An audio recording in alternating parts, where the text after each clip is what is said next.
तो एक तरफ ऑयल प्राइसेस नीचे आ सकती हैं जिसका हमें थोड़ा फायदा हो सकता है, लेकिन दूसरे एंड पे हमारी एक्सपोर्ट्स काफी ज्यादा हर्ट हो सकती है जो ऑलरेडी एक लो नंबर है और उसकी वजह से हमारे यहाँ ऑफकोर्स इंडस्ट्री सफर कर सकती है। खुर्रम शहजाद साहब, आपसे ये जानेंगे कि ये अब मामला ये है कि जब हमारे पास ईंधन ही मौजूद नहीं है तो फिर लोड शेडिंग के खत्म होने का तो अब सवाल ही पैदा नहीं होता।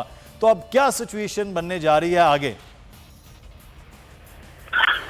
जी देखें, मामला काफी टफ हैं क्योंकि इंटरनेशनल मार्केट में ऑयल जो है दोबारा से बढ़ गया है और हमारे पास ईंधन लेने के लिए इतने ज्यादा पैसे नहीं है इस वक्त, क्योंकि अभी आईएमएफ ने ऑन बोर्ड आना है और आईएमएफ ऑन बोर्ड आएगा उसके बाद हमें तकरीबन $2 अरब जो हैं वो मिलेंगे और फिर उसके बाद जो वर्ल्ड बैंक और एडीबी और दूसरे डोनर एजेंसीज जो अपने फंड देती हैं वो हमें मिलेंगे और फिर उसके बाद जाके हमारे आएगी फॉरेन एक्सटर्नल अकाउंट है उसमें। फिर उसके बाद आपको ये होगा कि डॉलर जो है थोड़ा स्टेबलाइज होगा या थोड़ा सा नीचे आएगा, जो कि एक्सपेक्टेड ये है कि 200 रुपए से डॉलर नीचे आ सकता है। तो ये तो एक सूरत हाल हो गई।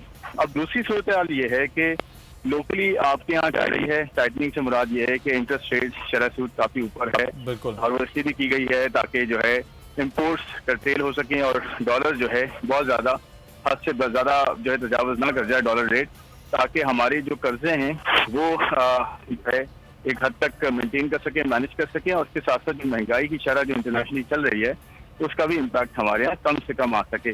और वैसे भी अगर आप देखें तो इंटरनेशनली महंगाई की शरह यूरोप में, यूके में, अमेरिका में 40 साल की जो है वो हाई से ज्यादा 40 साल का इनफैक्ट हाई लग चुका, 8% इन्फ्लेशन आई है जो कि वो मेरे ख्याल में नहीं देखी। तो वहाँ भी टाइटनिंग हो रही है, यानी कि इंटरेस्ट रेट्स को बढ़ाया जाए। तो ग्लोबली अगर रिसेशन आता है जो कि आने के चांसेस काफी हद तक हैं, तो एक तरफ ऑयल प्राइसेस नीचे आ सकती हैं जिसका हमें थोड़ा फायदा हो सकता है, लेकिन दूसरे एंड पे हमारी एक्सपोर्ट्स काफी ज्यादा हर्ट हो सकती है जो ऑलरेडी एक लो नंबर है और उसकी वजह से हमारे यहाँ ऑफकोर्स इंडस्ट्री सफर कर सकती है। सही। अच्छा, एक चीज़ जो इंटरनेशनल महंगाई के हवाले से तारिक मतीन साहब पिछली हुकूमत बात करती आई है, इमरान खान साहब की, जी इंटरनेशनली महंगाई है तो पाकिस्तान में भी महंगाई है, वहाँ प्राइसेस बढ़ रही हैं, चाहे वो ऑयल गैस की प्राइसेस हों या बाकी जो वीट है, बाकी क्रॉप्स है, उनकी प्राइसेस बढ़ रही हैं, तो हमारे पास भी हैं।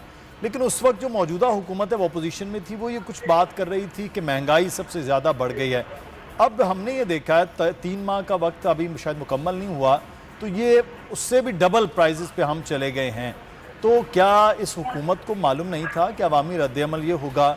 ये हुकूमत को मालूम था, ये तजुर्बा था, क्या था कि उन्होंने हुकूमत भी कबूल कर ली है और अब वो महंगाई भी कर रहे हैं और उन्हें कोई ख़तरा भी नहीं है? एक गारंटी मांगी थी इन लोगों ने। ये गारंटी जो थी वो ये थी कि या तो हम इलेक्शन की तरफ चले जाएं या हम मुश्किल फैसले करेंगे, हमें गारंटी दी जाए कि हमारी हुकूमत मुद्दत पूरी करेगी, असेंबलियों की मुद्दत पूरी होगी। सही। ये जो गारंटी थी ना, इसमें हर सवाल का जवाब है। ये गारंटी मांगी गई थी ताकतवर हल्कों से और ये गारंटी जो है, इस गारंटी का जवाब क्या था हमें नहीं पता, लेकिन उसके बाद फैसले हो गए तो फिर हमें उसकी सूरत में जवाब नजर आया शायद। उसके बाद फिर हमने उसी दिन जब भी तमाम बातें हो रही थी, पेट्रोलियम मसनूआत की कीमतों में 30 रुपए का पहला इजाफा देखा था, फिर दूसरा इजाफा देखा, दूसरे इजाफे पर तो कमाल था। शाम में 5 बजे प्राइम मिनिस्टर तालियां बजवा रहे थे कि नहीं किया, अवाम की मुश्किलात को देखते हुए प्राइम मिनिस्टर ने इजाफा नहीं किया। 11:35 पे मिफ्ता इस्माइल साहब आए और उन्होंने वही ट्रेडमार्क हे किया और उसके बाद कीमतें बढ़ा दी थी। तो ये जो है उस गारंटी का नतीजा है। इन्हें रद्द-ए-अमल का अंदाजा जो है वो था, लेकिन रद्द-ए-अमल रोकने के लिए जहां ये देख रहे थे, इन्हें वहां से कोई जवाब मिला है और उसके नतीजे में ये सब कुछ हुआ है। अभी खुर्रम शहजाद साहब जो है ये अथॉरिटी है इस पूरे मामले पर, इन्फ्लेशन पर बात करने के लिए, प्राइस हाइक पे बात करने के लिए और जो इंटरनेशनल कमोडिटी प्राइसेस है उन पे बात करने के लिए।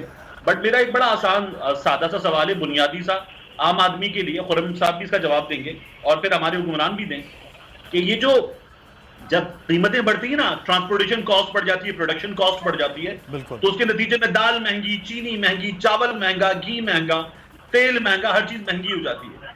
जब डॉलर वापस नीचे आता है और डॉलर वापस नीचे आने से क्या ये कीमतें जो बढ़ी थी ये वापस आती हैं? ये तो हमने आते हुए नहीं देखा, इससे पहले भी नहीं देखा था, अब भी नहीं देखेंगे। तो जो आम आदमी की मुश्किलात है उसमें कमी नहीं आती, बिल्कुल भी नहीं आती। सब्सक्राइब करें और बेल दबाएं ताकि कोई खबर रह न जाए।